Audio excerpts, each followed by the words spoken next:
Hello friends, vastu कुटुंब channel पर आपका बहुत बहुत स्वागत है। दोस्तों, आज सेकंड एलिमेंट यानी जल तत्व यानी कि वाटर एलिमेंट पे बात करेंगे। दोस्तों, डायरेक्शन जो रहती है north, north west, north east, इसकी जो प्रमुखता डायरेक्शंस हैंगी। दोस्तों, इसके महत्व के बारे में भी बात करेंगे और ये डिस्टर्ब होता है तो वो कौन सा हमारा एलिमेंट डिस्टर्ब करता है उस पर भी बात करेंगे।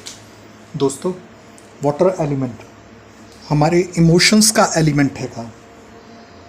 हमारी पृथ्वी में चंद्रदेव इसको गवर्न करते हैंगे और नॉर्थ डायरेक्शन से जो प्रमुखता north, north west, north east और जो कि नॉर्थ वेस्ट डायरेक्शन हैगी, उस पे मुख्यतः जो राशियाँ आती हैंगी, जो हमारे जोडिएक साइन आते हैं, उस पर भी बात करेंगे और इसके डिस्टर्ब होने से हमारा कौन सा चक्र डिस्टर्ब होता है उस पर भी बात करेंगे।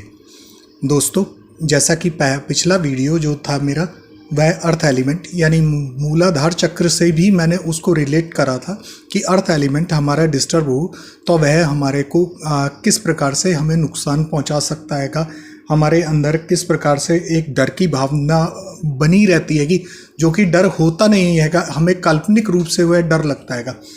अब इस पे बात करते हैं आज वाटर एलिमेंट पे। दोस्तों, जैसा कि मैंने आपसे बात करी कि इसमें कुछ जोडिएक साइन भी हैंगे, तो उस पर बात करते हैंगे। दोस्तों, मुख्यतः जो जल तत्व की राशियां हैंगी वो इस प्रकार से कर्क, वृश्चिक और मीन, ये तीनों राशियां जो हैंगी वह जल तत्व की राशि हैगी। क्योंकि नॉर्थ ईस्ट या नॉर्थ ईस्ट की अगर हम बात करते हैं तो वहाँ से धनु राशि आ जाती है कि जो कि एक फायर एलिमेंट में कन्वर्ट हो जाती है कि जिसके देवता जुपिटर होते हैंगे और कर्क राशि के जो देवता होते हैंगे वह चंद्र होते हैं। दोस्तों, क्योंकि यह इमोशंस की डायरेक्शन हैगी, अगर वह इम्बैलेंस स्टेट में हो, सबसे पहले हम इम्बैलेंस स्टेट की बात करते हैं। अगर वह इम्बैलेंस स्टेट में हैगी तो किस प्रकार से उस व्यक्ति के इमोशंस जो हैंगे वो बहुत ज़्यादा डिस्टर्ब रहेंगे, वह एक चीज़ पे टिक ही नहीं सकता, उसके जो इमोशंस है वो बहुत जल्दी बदलते रहेंगे। किसी के लिए कोई धारणा रखी, थोड़ी देर बाद फिर वहीं की वहीं बात आ जाती है कि वो धारणा उसकी बहुत जल्दी चेंज होती हैगी। अब अगर ये बहुत ही, या तो वह व्यक्ति जो भी हैगा वह दूसरों के इमोशंस को हर्ट करेगा या अपने इमोशंस को वो हर्ट करेगा अगर वह इम्बैलेंस स्टेट में हैगी। इम्बैलेंस स्टेट में कैसे हो सकती हैगी? अगर आपकी जन्म पत्री में यह डेबिलिटेशन में आ जाए, चंद्र डेबिलिटेशन में आ जाए, कर्क राशि आपकी डेबिलिटेशन में आ जाए और नॉर्थ डायरेक्शन में वास्तु की बात करें तो टॉयलेट सीट आ गई, सेफ्टी टैंक आ गया, या किसी भी तरीके से फायर एलिमेंट आ गया, यहाँ पर अर्थ एलिमेंट आ गया, तो वह कहीं ना कहीं इसको डिस्टर्ब करने का काम करती हैंगी। दोस्तों, कि जिस प्रकार से अगर अर्थ एलिमेंट की हमारे जीवन पर बहुत बड़ा एक अहमियत है कि वो वाटर एलिमेंट की भी उससे बड़ी अहमियत है, क्योंकि हमारा जो मानव शरीर हैगा वह 75% से 80% तक जल से लेके बना हुआ हैगा। तो जल बहुत ही इम्पोर्टेंट डायरेक्शन भी हो जाती हैगी। और हमारे जो चक्रा की अगर हम बात करें तो वह स्वादिष्टान चक्र जल तत्व के अंदर आता हैगा। क्योंकि वास्तु के जितने भी पहले भी नॉर्थ डायरेक्शन पे वीडियो आए और उससे रिलेटेड मैं आपको उनके उपचार भी बता चुका हूँ। दोस्तों, अगर किसी तरीके से अगर हमारे घर के वास्तु में इम्बैलेंस आ गया हैगा तो हम किस तरीके से हम उसको दूर कर सकते हैं। दोस्तों, मैं फिर आज उसी बात को फिर से रिपीट कर रहा हूँ, क्योंकि हम ये व्यक्ति टू व्यक्ति और घर से घर पर ये वेरी कर जाते हैं। अब किसी के यहाँ पर अगर वो प्रॉपर नॉर्थ के अंदर टॉयलेट सीट भी हो सकती है, किसी व्यक्ति के यहाँ किचन भी हो सकती है, किसी व्यक्ति के यहाँ स्टोर रूम भी हो सकता है, किसी व्यक्ति के यहाँ स्टेयर भी आ सकती हैगी। तो ये जो हैगी उसका जो भी हैगा स्वरूप वो हर घर के हिसाब से चेंज हो सकता है, हर पत्री के हिसाब से जो चंद्र की प्लेसमेंट हैगी वह भी चेंज हो सकती हैगी। अब किसी की पत्री में अगर कोई नेगेटिव इन्फ्लुएंस आ रहा हैगा, उस पे चंद्र पे अगर किसी मैलेफिक प्लैनेट्स का अगर एस्पेक्ट हैगा तो वह वैसे ही वेरी होगा। तो तो दोस्तों इस तत्व का बैलेंस स्टेट में रहना बहुत ज़रूरी हैगा, क्योंकि मैं अभी बात कर रहा था आपसे पीछे भी कि 75 से 80% हमारे अंदर वाटर है, तो वह हमारे इमोशंस को बहुत हद तक हर्ट करता हैगा। और इमोशनली आदमी अगर स्टेबल है तो वह किसी भी स्थिति में अपने आप को निकालने में सक्षम रह सकता हैगा। वह उसके मनस पे बहुत बड़ा एक प्रभाव पड़ता हैगा, वह कूल माइंडेड रहता हैगा। कितनी भी बड़ी उसके साथ प्रॉब्लम अगर चल रही होगी तो वह कूल माइंडेड रहेगा।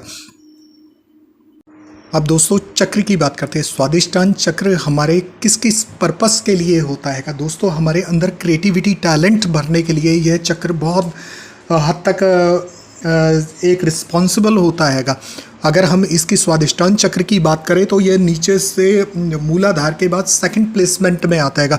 दोस्तों हमारी अगर चक्रों की हम बात करें तो हमारे हर चक्र को बैलेंस स्टेट में रहना बहुत ज़रूरी हैगा। इससे हमें जो हैगा वह प्रॉपरली हमारे इमोशंस पे फ़र्क पड़ता हैगा। हमें लाइफ में एक पर्पस मिलता हैगा कि हम किस डोमेन में अपनी क्रिएटिविटी टैलेंट बना सकते हैं। दोस्तों ये इसकी एक रेमेडी भी हैगी। अगर हमारे अंदर कोई क्रिएटिविटी टैलेंट्स होंगे तो वह हम एक काफ़ी हद तक इस चक्र को हम बैलेंस स्टेट में ला सकते हैंगे। दोस्तों हमारी खुशियाँ इस चक्र पे बहुत हद तक निर्भर करती हैंगी। दोस्तों लास्ट के वीडियोस में मैं आपको इनके कुछ छोटे छोटे मंत्र रहेंगे, कुछ योगा पोजेज हैंगे, वह मैं आगे चल के आपसे डिस्कस करूंगा और डिटेल में डिस्कस करूंगा, क्योंकि हर चक्र की अपनी ओरा होती है, ये हर चक्र का अपना एक प्लेसमेंट होती हैगी। तो वह सारी चीज़ें आगे चल के डिटेल में बात करी जाएगी। दोस्तों अगर मैं इसकी बात करूँ तो इसका कलर जो होता है वह ऑरेंज कलर का होता हैगा।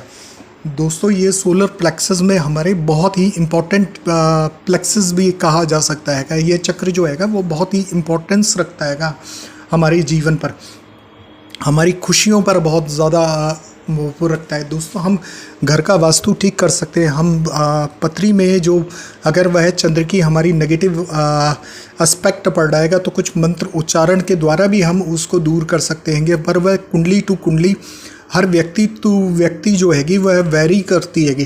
किसी का चंद्र जो हैगा वह वीक स्टेज में हैगा तो उसको वह मोती धारण करके, जैसे उसको कंसल्टेशंस अगर मिलती हैंगी उसके बाद वह मोती धारण करके उसकी डिग्रीज जो हैगी वह इंक्रीज़ कर सकता हैगा।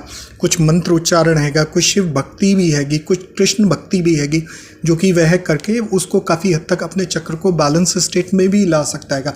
दोस्तों क्योंकि हम बात करें अगर वास्तु की बात करें हम कुंडली की, तो यह एक नेचुरल सी बात है कि जो भी अगर वास्तु अगर ख़राब हैगा तो वह हमारे चक्रों पे ही असर पड़ेगा।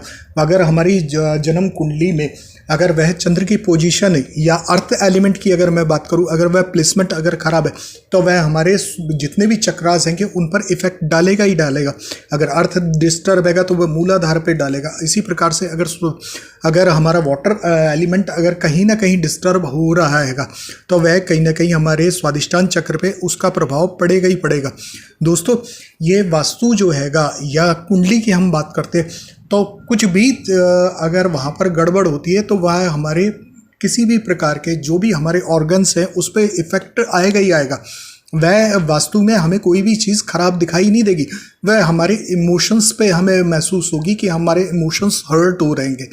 तो वह इस प्रकार से वह जल तत्व अगर डिस्टर्ब होता हैगा तो मैंने आपको एक छोटे से समराइज़ करके बताया कि अगर ये जल तत्व डिस्टर्ब हैगा तो वह कौन कौन से हमारे फील्ड पे हमें डिस्टर्ब कर सकता है।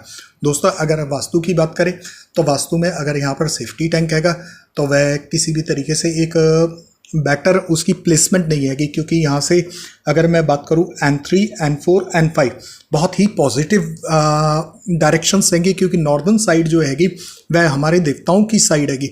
तो हमें कहीं ना कहीं उसको बहुत हद तक ठीक रखना पड़ेगा।